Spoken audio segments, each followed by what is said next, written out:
Welcome to Building Fortunes Radio. Make sure you check us out at buildingfortunesradio.com. Along with KISC, our Keep It Simple Circle marketing partners, we are here to help our Humongous AM and Humongous FM radio customers build their businesses and make the world a better place. At Building Fortunes Radio, we know how much your business means to you and the people important to you. So join us to make the world a better place. Spread the word, tell a friend, and go make a difference in your world. Now on to our show with your host, Peter Mingils. Take it away, Peter. Hello, everyone. Peter Mingils here. You are listening to the BasketballCoach.News radio show, and we are here with basketball coach Irvin Harris, and he's got a special guest with him. And for those people that might be first-time listeners, I always like to give a little bit of how this whole thing got started. Well, I've known Coach Irvin Harris forever. It's been 20-plus years. He was a customer of ours a long time ago, and we kind of became friends. He's kind of like one of those guys that kind of stick with you. And we've grown old together. So we've literally grown old together. It's crazy. So we've probably known each other for 2 decades plus. And always enjoyed having conversations with Irvin. And he got sick a little bit. I was busy doing other stuff. We didn't speak for a little bit. And then I just always kept in touch, but I always loved the conversations that we had, sometimes for hours, and they always ended in, we really kind of screwed up. And he said, what do you mean? I said, we had the best conversation that no one else heard, besides like the federal government. They know all those spying things, surveillance age. I said, no one ever heard that. We should really do some radio shows. So we started doing some more radio shows. And then when I came up with my KISC book concept, our Keep It Simple Circle, I said, you know what? If I'm going to do a chapter in a book, I want to do one with Irvin Harris. So he's really good at what he does. KISC for us stands for our Keep It Simple Circle. It's kind of like a productivity thing that I've been teaching a long time ago. And I said, Irvin, you're a basketball coach. I bet you there's a KISC for basketball coaches. There's a KISC for basketball players. There's probably a KISC for everybody in the ecosystem of basketball. And he said, absolutely. I said, I want you to write a chapter. Well, let's do some radio shows on this stuff. And to be honest with you, he knows this. I needed an excuse to talk to him on a more regular basis. So I figured if we're doing radio shows, I'm going to be talking to him on a more regular basis. So we've been doing these radio shows. We've had lots of really great guests. I'm kind of excited about this. I always like our guests, of course, because I learn new things by the cool people that he brings. This one's going to be a new spin because it's talking a little bit about psychology. So I like to learn how people think and how people work and how that could be manipulated either positively or negatively, and knowing both ways is, I think, kind of important if you're going to be working with different people, and especially now with a lot of stuff that's going on with AI and propaganda and a whole bunch of other stuff, as well as performance, all the good stuff and the bad stuff. This is going to be a great radio show. But one of the things that I said along the way with Coach Irvin is I gave him my domain, one of the domain names or whatever. I have like Peter.News. And we were talking a little bit about that, and he said, .news, didn't even know those were available. I'm like, I know. I said, you should probably look for basketballcoach.news, and he did. Like literally, while we're on the phone, he's registering that domain name. So he's a take action kind of a guy, and we've had a lot of fun with this. We've had all different kinds of people, inside basketball, outside basketball, and like I said, it's always a great time where I get a chance to have a nice conversation with a good friend of ours, Coach Irvin Harris. And I know the motivation is his granddaughter, and his wife kind of kicks him in the butt every once in a while and gets him doing things. And we always talk about that and her. And Candy, we love you. It's always Irvin's fault. So having said that, Coach Irvin, thanks for being here on your own radio show. Peter, thank you very much for allowing me to participate here with the BasketballCoach.News on Building Fortunes Radio. And the thing is the Building Fortunes part, that right there is what makes it all click. It's what makes it all happen. And one thing I know I've always said about basketball is it's really not all about basketball, because we've had so many different guests here that we've spoken with. We've had authors. We've had a mastering engineer. A mastering engineer actually, works directly with Public Enemy and Beyonce and a whole bunch of different professionals out there, and it was really good to have him join us. People could actually look through the shows and find that show. But today we have Dr. John Carver, and we're going to be welcoming him to Building Fortunes Radio. And coach, doctor, colleague, friend, it's really good to have you here. And what I like to say to the audience, to the ones that are listening about John and I, we were in the trenches together at Dover High School in 2005 and 2006. I was working with a sub-girls varsity basketball team, and he had sub-boys, and we shared the gym. He had one half of the gym, and I had another half, and we used to take bus rides to play at different places.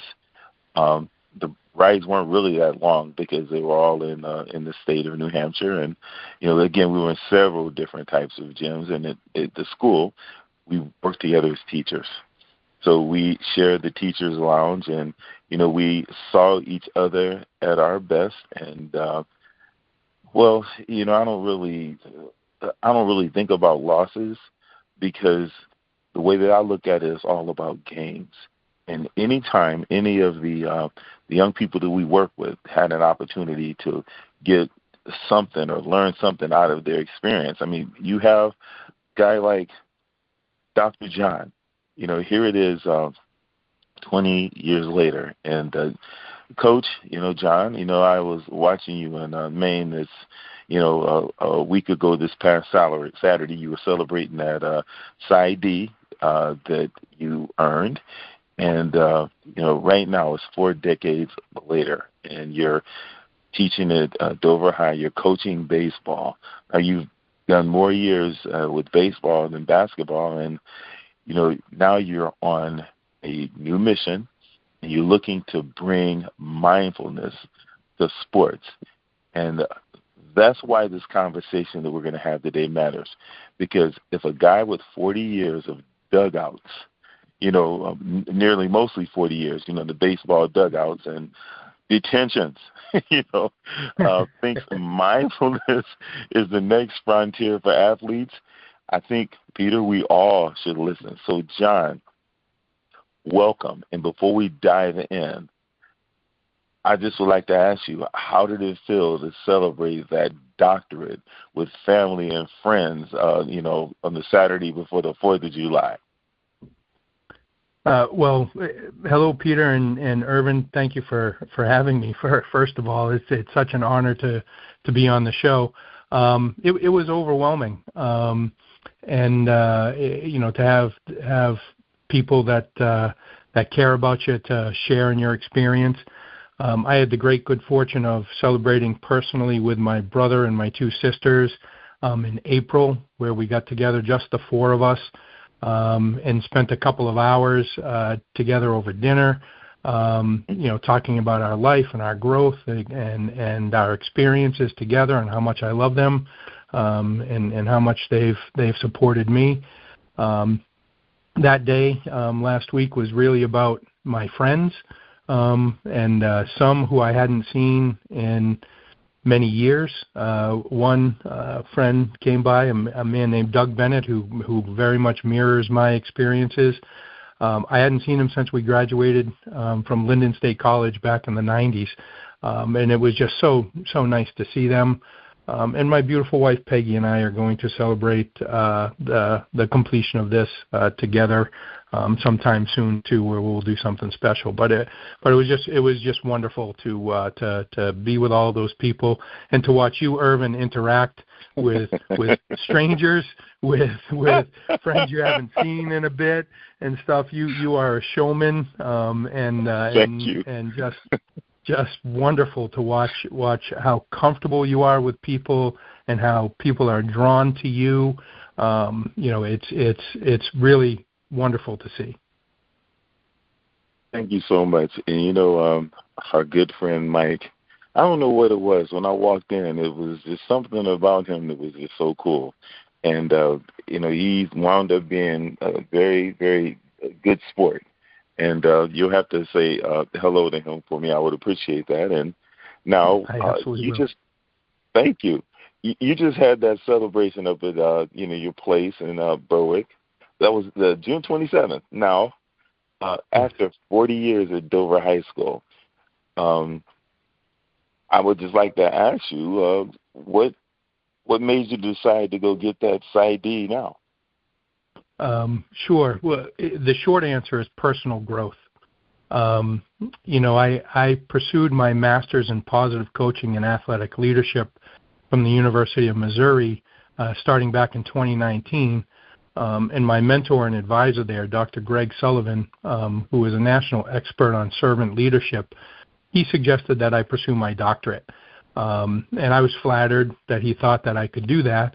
And then when I went out there for graduation, he and my wife Peggy and I went out to dinner together, and he convinced her that I should do it. And she believes in me so much, and she trusts me so much to be able to accomplish my goals.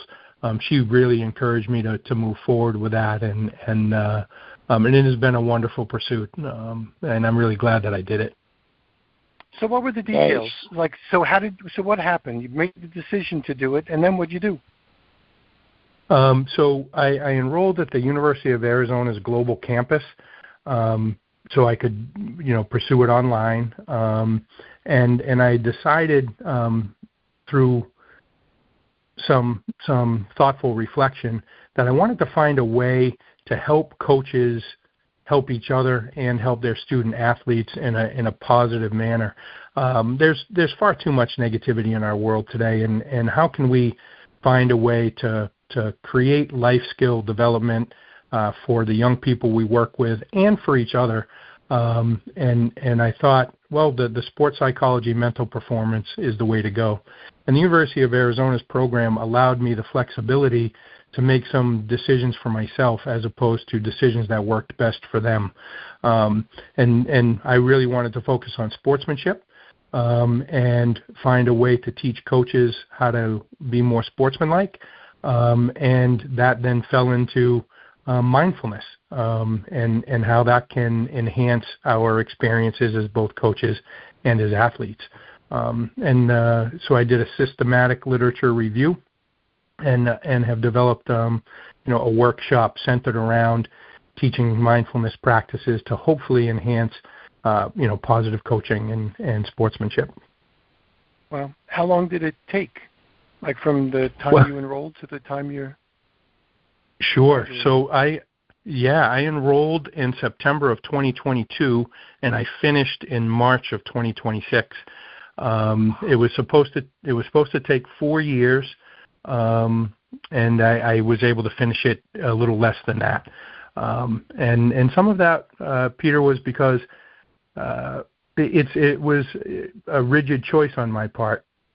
The classes would last somewhere between 6 and 9 weeks, and they always ended on a Monday evening at midnight. You'd have to submit your last, bit of work, and then the next class started Tuesday. My wife and I and my family decided this was going to be something I was going to dedicate myself to, and I would come home from teaching or come home from practice, and I would immediately get to work on, we called it my Arizona time. I'd then leave my desk and eat dinner, and then I'd go back up and do more Arizona time. And then I would help put my grandson to bed, and then it was more Arizona time, and we'd do it all again the next day. And that went on for a little over 3.5 years. So it was pretty rigorous. That's some commitment. Well, thanks for sharing that. Yeah. So no problem. Not easy. You could have quit any time, and you stuck with it with life and everything else in the way. And you said 22, so we were just right around that whole COVID thing was still going on. So all that sort of stuff as well. So, and then all the other turmoil that goes on with all of that sort of stuff. So congratulations. Well deserved. Thank you so much. Yep. Yeah, I appreciate that. Yep. Thank you. Well, and then you had plenty of material because everybody was trying to figure out what was going on during those times. Because That's right. Yeah, and uncharted waters. Anybody that was telling you they thought they knew what was going on was just making up as they go along because we've never been through that ever before. Good stuff. Yes. And in every facet of life, whether it was my work in the classroom with my students at Dover High, or whether it was on, the athletic fields, we didn't know what to do, and hopefully we used the best information we had available to make a reasonable decision. And I'm not sure it was the best decision at the time for me to start that doctorate, but that's when we decided to do it, and we just kept moving forward, and I think it is part of my personal makeup. I learned through my positive coaching degree that grit and resilience is a major factor in people's success, and I would consider myself a pretty gritty person, and we made it through, so it was good. Excellent. Good. Yeah, thank you. Coach Irvin, go ahead. I just wanted to pop in there because I didn't, No, that's okay. Some people get PhDs and they're like honorary ones, And, oh no.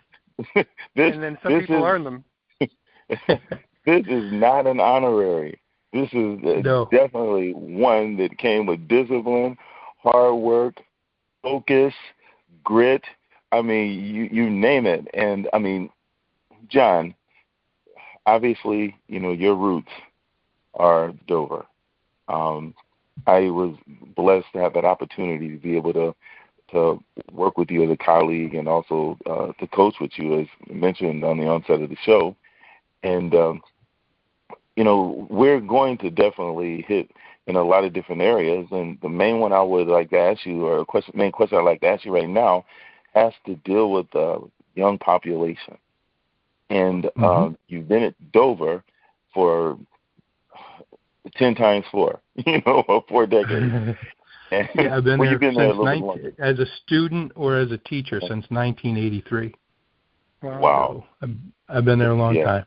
Yeah. Well, this is a great question to ask you. In reference to back then and now, what has actually changed in the kids, in sports and schools since you started, so to speak? I guess you can give a start date. He's 83 or when it mattered when you started teaching. But what would you say has changed in kids in sports and schools since you started? Yeah, that's you're going to ask me some great questions, and this is certainly a starter of one. The biggest change is they need proof. They need proof of everything.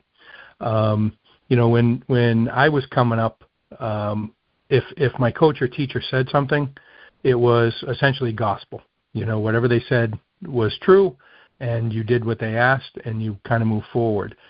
Today, when I'm teaching either one of my history classes or one of my psychology classes, I know that the students can simply Google whether or not what I'm telling them is true. And it's the same thing on the athletic fields. If I say to them, here's something you need to correct, they want me to be able to prove it to them, that they're not doing it correctly or that there is a better way to do it. There's a real lack of trust. And I think that's a societal problem too. I think we have a real societal problem with a lack of trust. But it has really manifested itself with our kids today. Some of that, Peter, you mentioned, COVID. Some of that could be coming out of that. The kids I have on teams and in classrooms now, were in elementary school when, we were sent home and stuff, and maybe they just lack some trust. But they need to be you need to prove everything to them. And that can be sometimes problematic because the proof sometimes comes later than the information comes. And they can sometimes struggle with that. Okay, well, that's definitely a good point that you made. And now, is it safe for me to say that you're a baseball guy by trade, but I know you coach basketball with me, with those sub-varsity squads, and I believe you were the head varsity boys coach there at one point in time. And what I wanted to ask you in reference to basketball, what did coaching basketball teach you that you brought back to the baseball diamond? Sure. So my first varsity coaching job as a head coach was basketball. at Newt High School in Milton, New Hampshire, a small school in Milton, New Hampshire. And the transfer between basketball and baseball for me is that both of those sports you can practice quickly, right? I don't enjoy watching other coaches coach when anybody is standing around. You know, that means that they're not learning anything. They're not working on their skills. They're not participating in the sport if they're just standing around. It would seem like baseball would be a stand around type of sport, right? You're waiting for somebody to get a hit. You're waiting for the pitcher to throw the ball. You know, you're waiting for your opportunity to participate. Where basketball, you know, if you're waiting, the game's going past you, right? So I really tried to transfer that mindset of everybody needs to be doing something all of the time in practice to best prepare us for our situations in games. That came first from learning that in basketball and transferring that to baseball.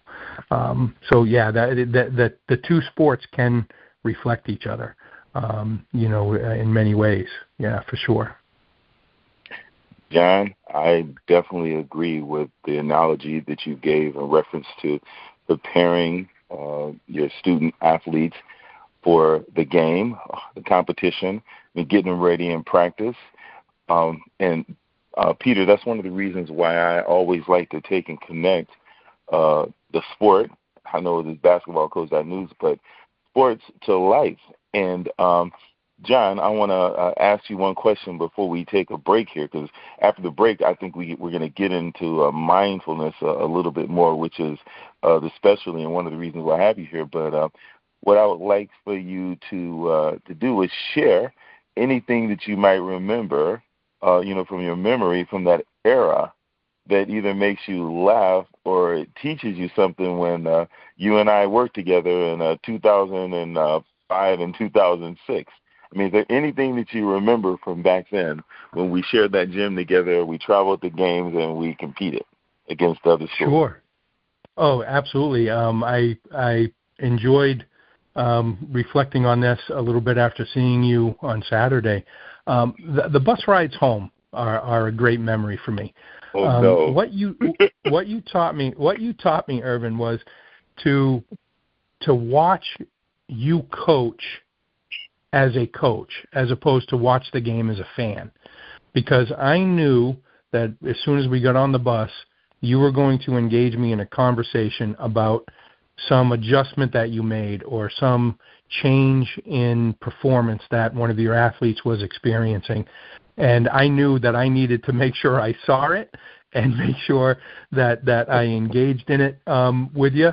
And it helped me grow personally. When I think about myself as a coach in 2005 as opposed to a coach in 2026, I am a much different, and I would like to think a much better coach today than I was then. And so much of that has to do with spending, you know, hours with you traveling, you know, from Merrimack, New Hampshire back to Dover and talking about what just happened in our games and your perception of things and my perception of things and us sharing our, you know, combined knowledge about what happened. Those bus rides were a real joy and something I reflect upon positively. Well, thank you so much for saying that. I really enjoyed the experience, and all I got to say is time definitely flies by very fast. And you know, as long as the youth that we're working with get something out of it, I feel that's the key. And again, thank you very much for reminding me of that, because I was kind of wondering, you know, if there was anything that you would be able to remember or connect. But you know, thanks for refreshing my memory. And Peter, if you have a question or anything, you have another statement, John? No, I enjoyed, you know, like we experienced those seasons because, like you said, we shared the gym for practice, and yes. And so I could watch your athletes progress through the season, and I could see the things you were trying to do with them. I think you saw the things I was trying to do with my athletes, and we would share with each other, you know, different techniques to try to employ and ways to go about doing things. And it made me feel comfortable that there was somebody who understood me more than the casual fan, who understood my objectives and whose objectives I understood, and that I could watch grow, their athletes as a result of. It was a wonderful experience for me. And Peter, I would like to say that what John and I implemented and working together was the KISS concept, all the way back to that time period. The Keep It Simple circle works. So anything before anything before a break, huh? Well, we'll take a quick commercial break, and I figured it out. I know you said that when Coach Irvin Harris was around other people, he seemed like a magnet of attraction and all that sort of stuff. He's so great as a crowd. And then I remembered the last time I looked at Coach Irvin Harris, he looked like Santa Claus. So I'm pretty sure that's the reason why. I don't think it has anything else to do. I'm not giving him any credit. I think it's just because he looks like Santa Claus. All right, so we'll be right back. He certainly has a way of bringing gifts to a special broadcast of Building Fortunes Radio Show on Building Fortunes Radio and the Humongous Radio Network. If you are interested in the world's best AI receptionist and AI business building platform, you will want to get your AI receptionist from humongous.com. Go to the specials page on humongous.com. That's YOUMONGUS.com/specials. Explore how small business owners and major corporations are using Humongous AI receptionists to do everything from answering incoming calls to scheduling appointments and even answering customer service questions. Your AI receptionist can do everything from making sure you never miss a call to texting reminders and follow-ups and even upgrading and closing more sales.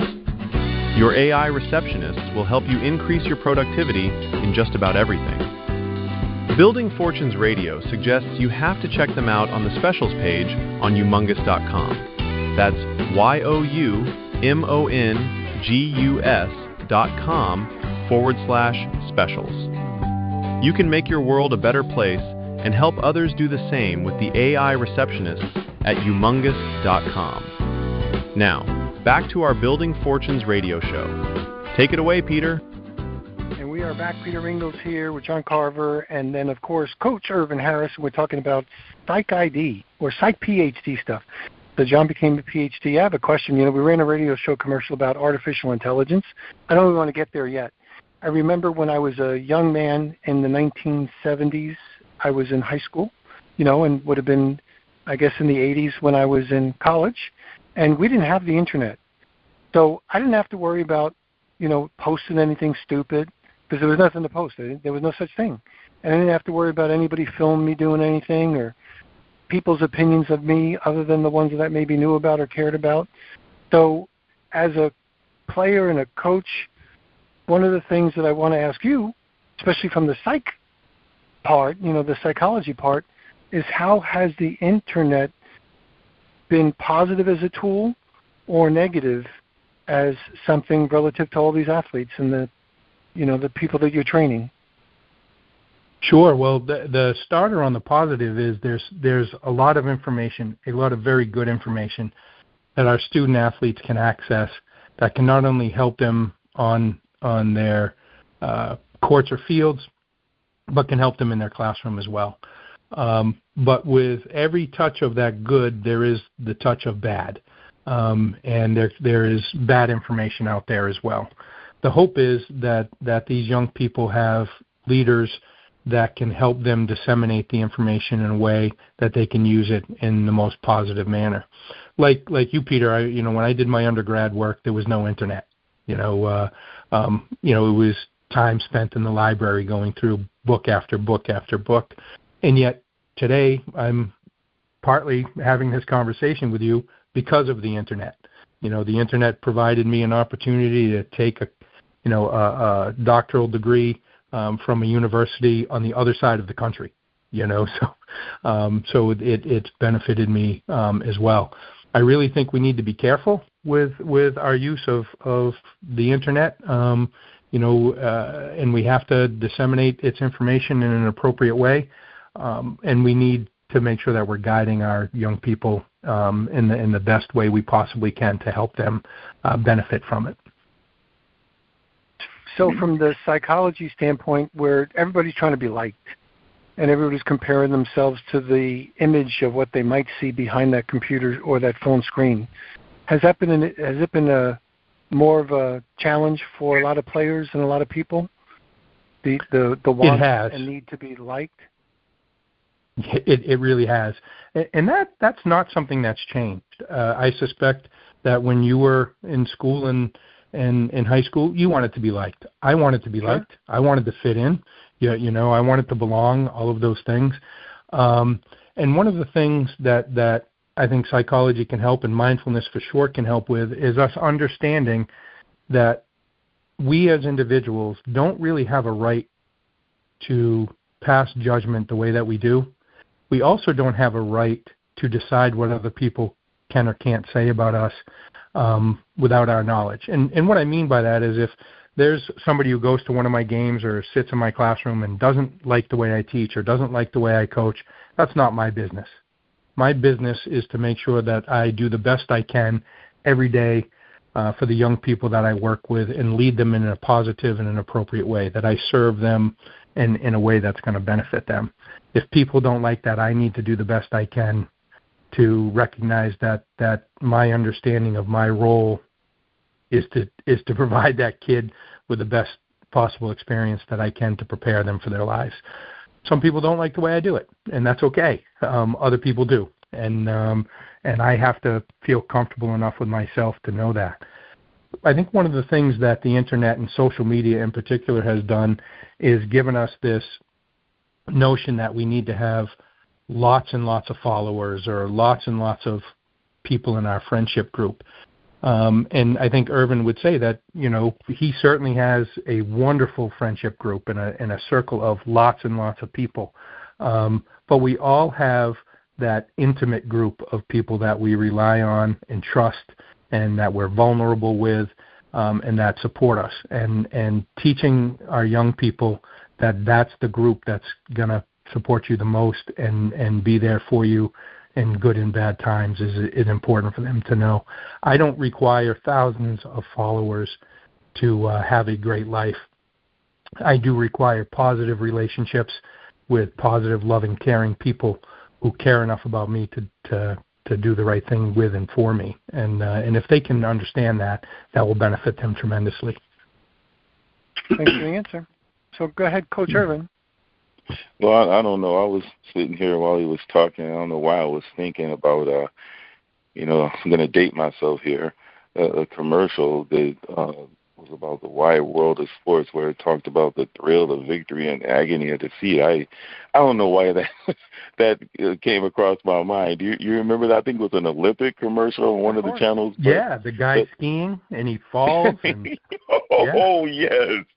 That had to hurt.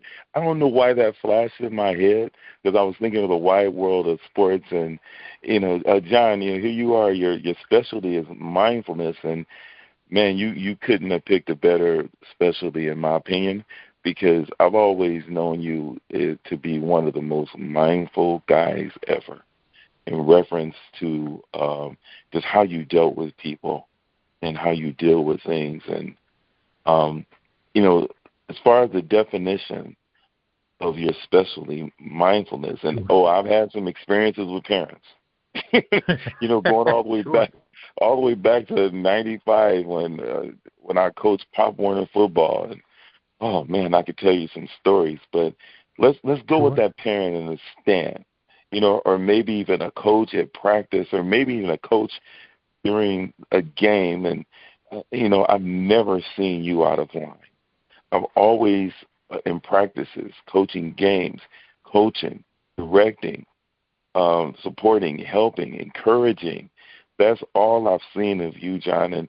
And as far as mindfulness, can you tell us what it is in plain English and what it is not? Sure. So what it is in plain English is the ability to be present in the moment without judgment. And that can be difficult for people. You have to be able to be in the moment and not judge what's happening, but to experience it, right? What it is not is, this deep meditation moment. It's not only coming because you're doing hot yoga today. It's not just for the mystical believers, right? We can all be mindful, and we can all experience benefits from mindfulness if we choose to. But it is a choice, right? We have to choose to be present, and we have to choose to be present without judgment. And so that means accepting what it is that's happening to us in the moment, and how is it that we're going to respond to what's happening to us in that moment. And then extending that to reflecting on, does my response match my values? Does my response match my character, or the character that I want to portray, right? And, Irvin, thank you for saying, you haven't seen me, lose my temper. There have been times when I have, and I'm not proud of those times. I'm disappointed in myself that I allowed my emotions to overtake the situation and things, and hopefully, my future work can help people not have to say that after whatever experience they have. Well, what you just said, that's can be defined by a word called being cognizant of. And if you're cognizant of something and you're mindful, I'm of the opinion that should help a person be able to work towards change, because recognizing it and allows you an opportunity to do something about it if you have those tools. And that happens to be the business that you're in right now. And what I'm thinking about is, some old school type coaches. They might hear mindfulness and they might think that, oh, that's soft, and I would like to ask you a data-driven question. Sure. As far as the psychology, what does it actually say about performance, maybe leading to injuries or burnout, or what does psychology have to say to anything in reference to a person utilizing mindfulness in sports? This is a great question, and right at the center of my work, right? That coach who views themselves as we got to be tough no matter what. You just plow through your problems. That's just a stinger. That's not a real injury. You don't have a concussion. You just got your bell rung. That type of stuff. Those are not servant leaders. Those are people who have been put in leadership positions who desire personal success over others' success. I want to be a servant leader. I want to be a leader who puts the follower first, and as a result of raising everybody else up, you get lifted too, right? Yes. I mean, the whole boat goes up, right? And and that's the type of leader I think that we should be. And the statistics are clear. The science is clear on this, right? That first, if you're being coached by that type of person, you're going to lose faith in them as an athlete, right? You're going to recognize that coach or that leader is only concerned about themselves, not concerned about you, right? And so you're going to lose faith in them, right? And what the research shows, right, is that we can all benefit, right, by trying our best, right, to be more mindful in our approaches, right? That studies show that mindfulness benefits the injured athlete, right, in reducing anxiety and depression. Therefore, they come back quicker, right? The non-injured athlete, mindfulness increases their pain tolerance because they don't immediately think, oh, God, I'm hurt so bad, I'm not going to be able to play. They think about what just happened for a moment, right? They consider, am I hurt for the moment, or am I injured and need real interaction, right? And do I know the difference, right? It decreases, right, the opportunity for that athlete to experience burnout, right? And this is true whether it's high injury sports like, say, football or lacrosse or hockey, or less injury sports like swimming, right, or cross country, right? Studies conducted here in the United States, Canada, Europe, and Asia all show this to be true, right?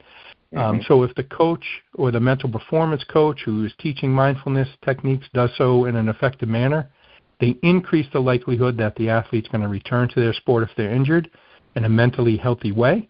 They're going to increase the likelihood that that athlete they're dealing with returns to the sport, right? You mentioned burnout. What could be worse than burnout, right? Which we see in every community around the country from youth sport up to high school sports, right? You have, say, 150 kids playing Little League baseball, but then there's only 25 who come out for the high school team. Well, where did those other kids go? Right? You've got, 75 kids who try out for the middle school basketball team, but then you've only got 25 who try out for the high school basketball team. Where did those kids go? Right? And there was a study done back in 2021, right, that demonstrated that mindfulness negatively impacts burnout. Which means if you're mindful, you don't get burnt out, right? If you're aware of what's happening, you don't get burnt out, right? And the importance of that particular study was that it involved 22 different sports and 550 athletes from both female and male dominated sports, right? And this study has been replicated repeatedly and shown that in the sports psychology field, if we can teach our kids to be mindful of their opportunity, we decrease burnout and increase participation. And isn't that what we really want? Right? Yep. Don't we want kids to keep playing? Don't we want kids to keep participating? Don't we want the opportunity to continue to strengthen their life skill development? That's what I want. And I don't know anybody that I work with that I have respect for anyway that doesn't feel the same way. Right? It's an exciting time for us to be able to do that. So hopefully I answered your question. Yeah, you did, and I don't really feel it's about looking at the scoreboard either, because as far as life's not a game. Life is life, and there's so many experiences that you can gain from participating in sports. And if you know yourself as a coach, and I know you probably agree with me with this as far as the type of leader, you should know what type of leader you are. But you also should be flexible to be able to make those changes. I have no problem with being a servant leader or following. Right. There's some people, I have to say, it's very tough to coach with them, because when it's like they're performing on a stage, everybody else is standing around while they're doing everything themselves. And how are your players going to learn? How are your captains going to learn? How are you going to be able to upbring coaches? And as far as the application of the implementation of mindfulness, coaches, athletes, ADs, parents, Peter knows from previous shows that we've had in the past, that has been the focus, because those are the important players that are going to help to develop these young people, the coaches, the athletes. I didn't mention them, but the athletic directors and the parents, the athletes, they are the ones that are important in my opinion. Now, from coach to coach, I know you've prepared for playoffs. You actually got a state championship under your belt, or a few, don't you? In football, I was an assistant coach for a state championship team. I was also an assistant coach for a state championship baseball team. So I've seen that. I've been close a variety of times as a head coach, and those have been joyful experiences. But sometimes the opposite's true. Sometimes, not getting there, it doesn't mean that it wasn't a joyful experience too. So, it depends on what your objectives are and how you approach it. Well, you obviously took the time to be able to finish that PhD, and that took dedication and a lot of focus in reference to utilizing it. Yes. Let me see if I can come. How about you have a situation where you have a baseball player. He strikes out with the bases loaded, or a basketball player. They miss a free throw that loses a game. And applying mindfulness, Can you Sure. walk us through what mindfulness would look like within that moment, to help Sure. the athletes that strikes out or misses that last second shot and the team doesn't win the game? Sure. Well, so, these are the exciting opportunities we as competitors always dream about, right? You never hear from a particularly good athlete that they say, oh, geez, I've always dreamed about missing the free throw. They dream about making it, right? Yes, right? Yes, I hope so. Yeah, exactly, right? So imagery work can be important, right? Making sure that kid, has worked diligently to imagine that they can successfully make that shot, that they can remember and recall that they've made that shot 100 times before, right? That this is just a different time and place.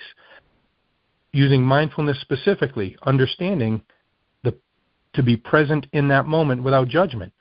And what this means is it doesn't matter that shot's going to win the game. It matters that they're taking that shot. So don't judge the situation. Simply judge the moment, right? Now, one of the things that I think is important for us as coaches and leaders, when we think about the athlete who maybe comes up short, they miss the shot like you asked, or they strike out or what have you, is understanding their motivation, right? If that athlete is intrinsically motivated, if they're playing the sport because it gives them internal rewards, they draw joy from it, that athlete's going to exercise mindfulness much easier to recover from that lack of success. If they're extrinsically motivated, that's going to be difficult. We've all coached kids, Irvin, I know you have, coach kids who play the sport because they want to make their dad happy. They want to make their mom happy, right? Mm-hmm. And now they've missed that shot, and they're thinking to themselves, am I still worthy? What's dad going to say when I get home, right?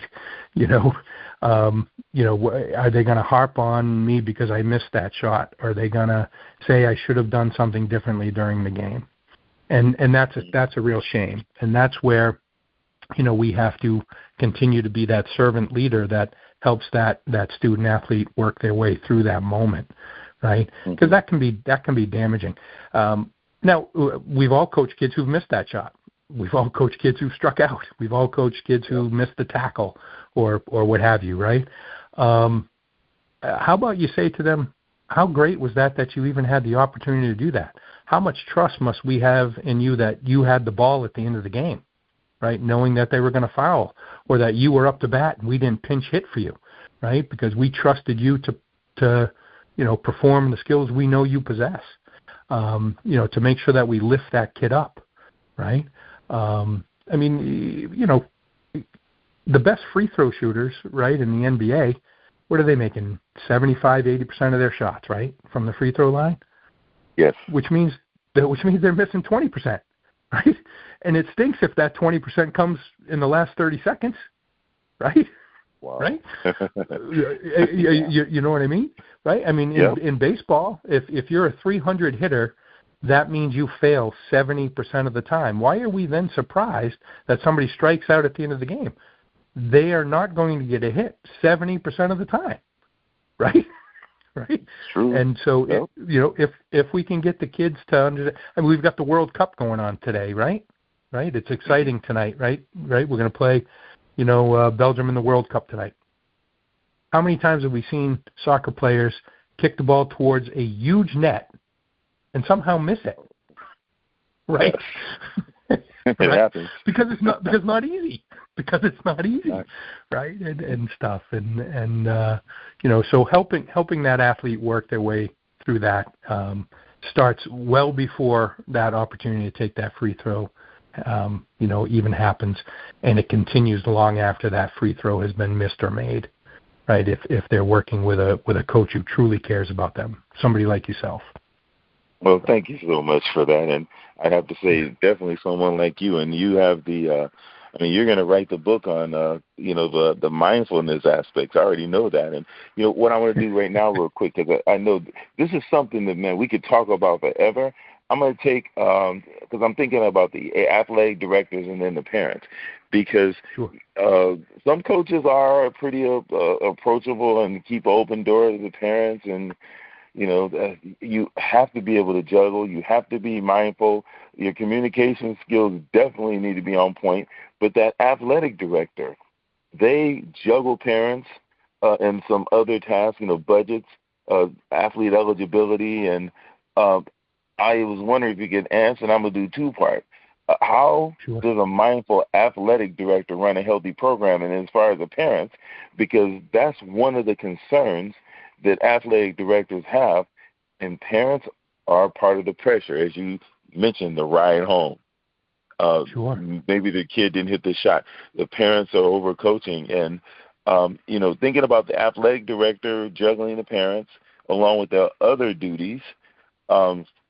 What one thing in sports can a parent do before, during, and after the game to help their kid not hurt them? Maybe one of them would be to support the whole program, but yet as coaches, that's what I like.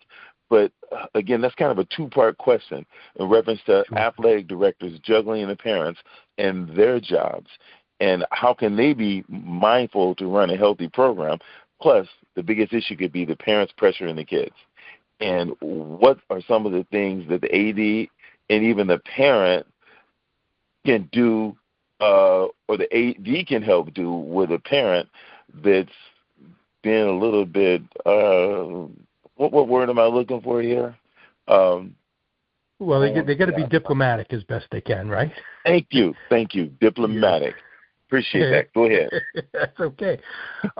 So from the athletic director's standpoint, they have to understand and be mindful of the idea that a parent has really no concern other than their own child, right? So when they're coming to you with a concern, they are always, I shouldn't say always, that's too big of an umbrella. They are far too frequently coming to you because they're concerned about what's happening to just their child, right? Mm-hmm. So using basketball as an example, parents want their child and the other four best players to play, right? They don't care if their child's one of the best five. They just want to make sure their child and the other four best play, right? And if the AD understands that, the athletic director needs to extend that though to us coaches, right? As the basketball coach, your concern is the basketball team. If I'm the soccer coach, my concern is the soccer team. If I'm the cross country coach, my concern is the cross country team. And so the athletic director has to try to understand that we're going to be coming from it in that way, right? And so they have to figure out for themselves what their type of leadership is going to be. I would suggest it needs to be servant leadership, right? And how they can approach the global whole for all of us to understand we're all in this together, right? Most of us don't coach at the University of Missouri or the University of Alabama or the University of Arizona, where we get to only be concerned about our sport and winning a national championship. Most of us coach in places where we need to be concerned about all of the athletes playing every sport, right? I mean, when you were at NHTI, I'm sure you were just as concerned about what's happening with the soccer team as you were about what was happening with the basketball team because of the size of the school and the way those athletes interact with each other, right? Yes, that's true. Yes, absolutely. Right. And I think that's the joy of sport, right? As many games as you and I have coached in our specific sports, we have watched 5 times that many games in another sport, right? To watch athletes be athletes, right? And so the athletic director has an obligation to try to do that, right? And manage things in an equitable way, right? Regarding parents, there are 2 things parents need to do. First, they always need to show up for their kid, right? It has always disappointed me when a parent has been disappointed in me as a coach in some way and will leave a game because I didn't bunt when I should have bunted, or their child's not in the starting lineup or something like that, because they don't understand what that means to their kid, right? I mean, who wants to see their parents back, right, leaving the field? They want to see their chest coming to the field, right? Yes, right? They want to see that, yes, absolutely. They want them there. And then after the game, as a parent, try not to get result obsessed. You already know the result of the game. As a parent, you probably already know how many points your child scored in the game. You know how many hits they got. You know how many goals they scored. Don't harp on those things. Instead, find out how they enjoyed their experience, right? And does the child understand maybe why they didn't play in a certain situation, right? Or did the kid really enjoy, right, having the opportunity to take that winning shot, right? Or did they feel a great deal of pressure or that type of thing? Far too many parents are so result-oriented.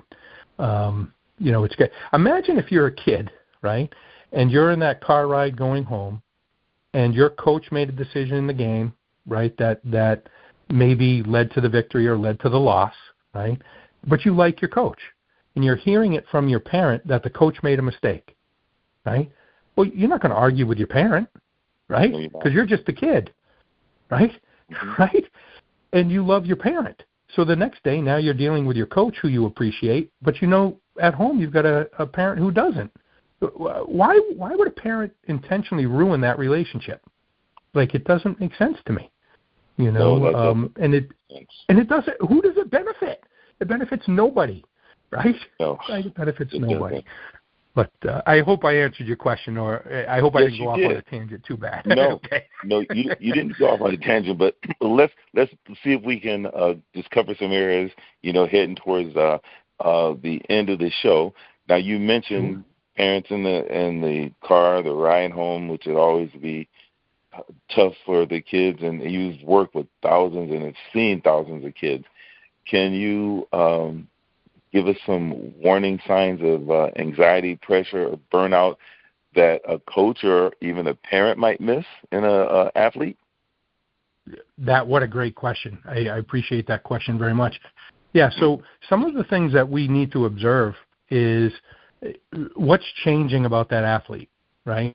How many times at the high school level, right, have we had a kid come in as a freshman and they play 3 sports, right? And then suddenly as a junior they're only playing 1. Why is that, right? Has somebody convinced them, right, that they're going to be, right, the next great basketball player, right? That they're Cooper Flagg? Is somebody convinced them of that? Right? You know what I mean? And if so, why? Right?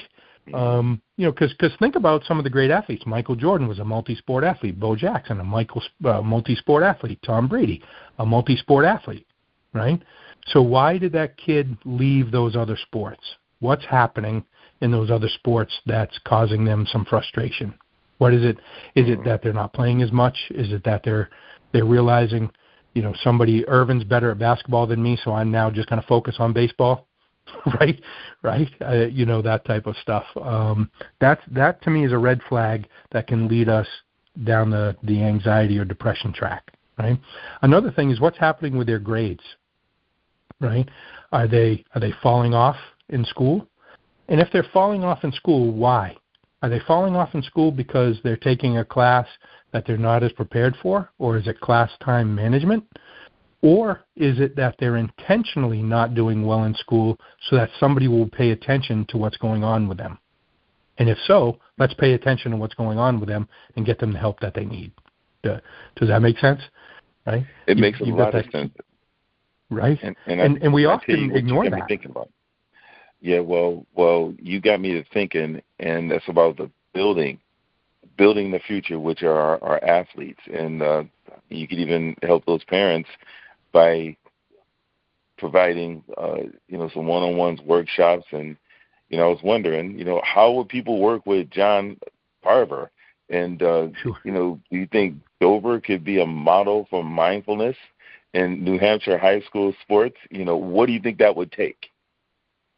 So that would take some effort on the part of Dover High or the state of New Hampshire to say that mental health and and intervening before the problem, right? It's important for us to be proactive, not reactive, right?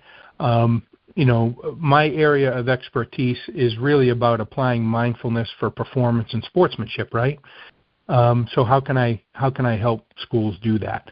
I've developed a 6-hour workshop, essentially a one-day workshop, where I can teach coaches imagery work, tactical breathing work, positive self-talk. They can then transfer that to their student athletes, right? I envision this to be a situation where perhaps I observe or read or whatever about some stumble that a school district might have with one of their teams, and I interact with the athletic director and the leadership at that school to say, how about I come in and present this workshop to your coaches and see if that can help, right? See how I can help them. Certainly New Hampshire can be, a model for that. But this would require training and investment of time. It doesn't really require an investment of money, right? Yes, I would prefer to be paid for my time, right? I think we all would, right? Yes. But I would suggest to you that the investment in that comes back to you 100-fold, right? Because if we can get one coach to teach it to one athlete who teaches it to another, and so on and so forth, we're winning that game. That make sense? It makes sense. So I was wondering is that what you would like for your legacy to be? You got that doctorate now. You've won plenty of games over the last 4 decades.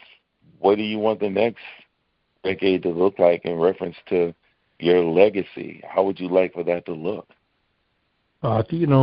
You ask great questions. I hope that I've been a more positive person than a negative leader for the students and athletes that I've worked with.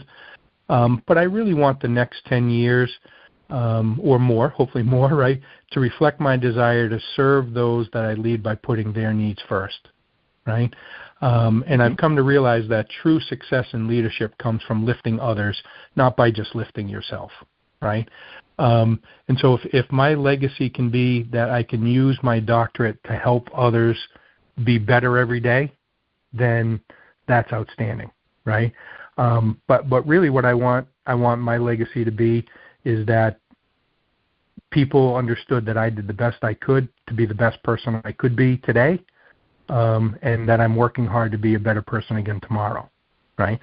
And if I can teach others to try to do that same thing, that's hot fudge on the sundae, right? And that's really what I hope to have happen. I hope that the student athletes that I've worked with, that the coaches that I've worked with, that the people that I interact with can leave our experiences better than they found our experience to start, right?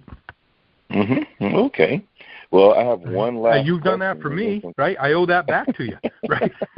Well, thank you so much. I really appreciate you, John. And throughout the years, you've been an awesome person, a very good friend, and I really appreciate you. And as your old colleague, what's one thing you wish you could have told the 2005 John Carver that I first met? You were a sub-varsity coach, and what would you tell the old John about the mental side of the game? Sure. I wish that somebody had truly convinced me that the mental side of the game is as important as the physical side of the game. I remember, and I'm sure you've done this too, attending conferences and things and hearing from some of the great coaches, that it's about the culture you build. And I remember hearing Lou Holtz say that when he was at Notre Dame. And I thought to myself, of course it's about the culture for Lou Holtz. He's got the best athletes in the country, right? For me, it's got to be about the X's and O's because I don't have the best athletes in the country. Well, it's about the culture, right? And I wish somebody had truly convinced me of that much earlier in my coaching career, so that I could have done a better job of building those kids up, and teaching them the life skills that they deserve to have learned. Okay, I want to ask you a few really quick questions, and you can give short answers. Sure. And by the way, I spent the longest amount of time coaching and teaching high school at Dover High, and I know that you're from Dover, so that is your area and where you're from. And the first question I'd like to ask you is, what's your best ballpark snack?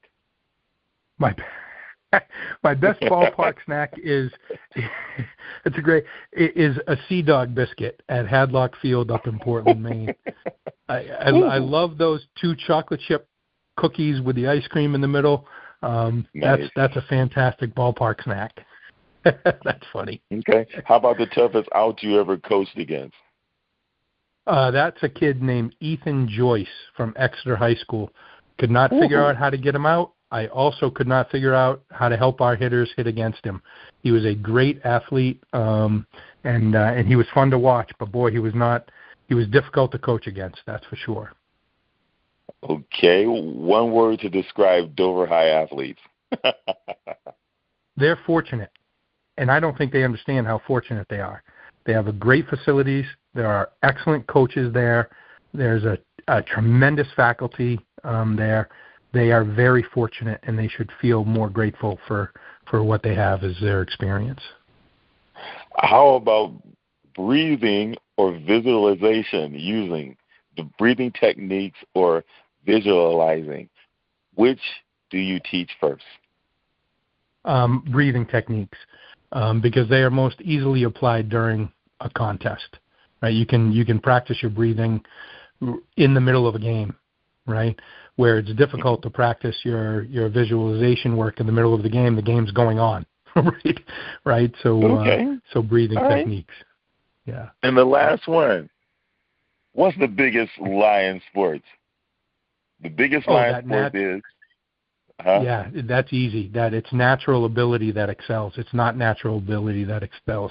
It's grit. If you are a gritty kid, you will rise to the top because you will learn those skills to make yourself most successful. And the gritty kid understands what it means to work hard to get to where they're at. Right? It's not natural ability. It's grit that's going to get you where you want to be. Okay. Well, you got that idea of mindfulness now, so I know you're going to continue to utilize that grit and work and help other people be as mindful as they possibly can. Because I know if I was around you, boy, you would be reminding me of things. And Peter, you have anything? Yeah, I had to mute myself out there in this whole thing because I wanted to interrupt at every angle. This has just been a great interview. And, Irvin, I tell you, we have to have him back, but we have to have him back because there's so many things that I'd like to be able to just ask or talk about and things like that. So coaches are, so impactful in certain areas when you get a good one. And I think coaches are a little bit like salesmen. People say, I don't like salesmen. And I say, well, when have you ever met a good one? And the answer is, well, a lot of people that are in the sales profession aren't very good. Now, they might make sales, but they're not good salesmen, or they're really crappy salesmen. And I think coaches are the same way, but maybe to a lesser degree, meaning as harsh. Like, when did you really meet a great coach?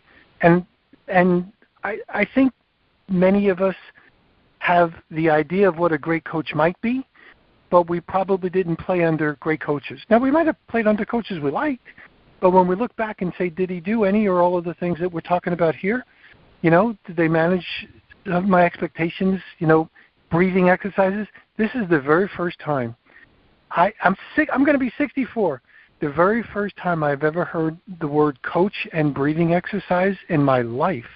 Like, wait a minute. What are you talking about? Breathing exercises. Like, when did this pop up? I'm like, wait a minute. So when did we hear, when did we learn, and what makes a really great coach? And it's hard to go from theory to reality because of all the variables involved, but it's managing the competence and incompetence of everybody, and that's tough, right, because we're all learning and new. And I think this is a whole thing that, like, it kind of transfers its way into almost every other aspect of life as well. So I love this. So there's one last question, and then I'll stop my little ramble, but we definitely have to have John Carver come back. John, did you ever see the movie that I think was probably one of the best movies on the planet? And I'll give you some hints. John Belushi, or Jim Belushi, not John. and Michael Caine, and it had a sports spot in it, meaning like there was something with sports, and I can even drop the name of the film for you. But for me, it's been like one of the most impactful scenes I've ever seen in a movie relative to sports. And do you know which one I'm referencing? I don't. You'll have to give it to me.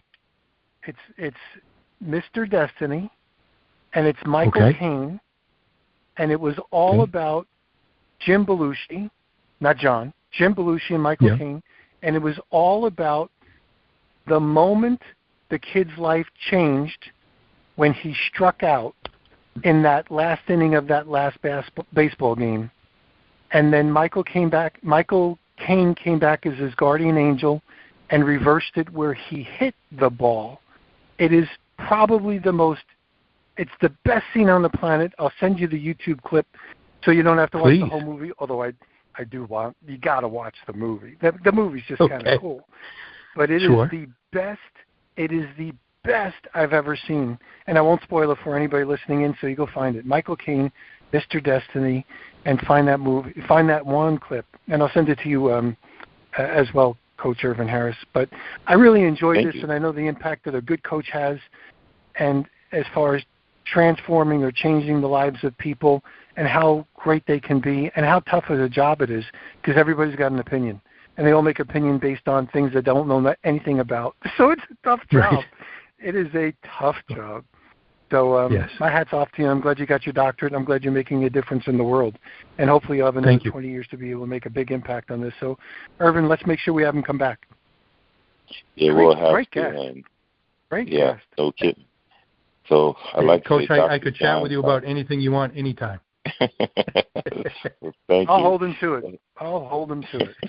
I know you sure will. And Dr. John, this has definitely been a master class. 4 decades at Dover High. You're a new PsyD, and now you're giving the rest of us the playbook for the mental game. And, I like to say to the audience, anybody listening, if you're a coach, AD, parent, or athlete, and you want to learn more about bringing mindfulness to your program, how do people get in touch with you, John? Sure. The easiest way is through email, and so that's johnpreston298@gmail.com. JOHNPRESTON. The number's 298@gmail.com, and I'll be happy to chat with them and to connect and do the best I can to help them out. I am working on my LinkedIn page, making some changes to that. And to becoming more and more comfortable with how to use social media to get my message out there. And certainly, having you help me, Irvin, has been just wonderful. I mean, this has been such a great experience. And thank you, Peter. It was nice to meet you. And thank you guys for having me on the show. We'll make sure we have you back. Yes, that'd be great. You definitely want to have you back. And to our audience, that was Dr. John Carver. Dover High's dead out to the doctorate and now to all of us. John, thank you for the 40 years of service, and thank you for what you're building next.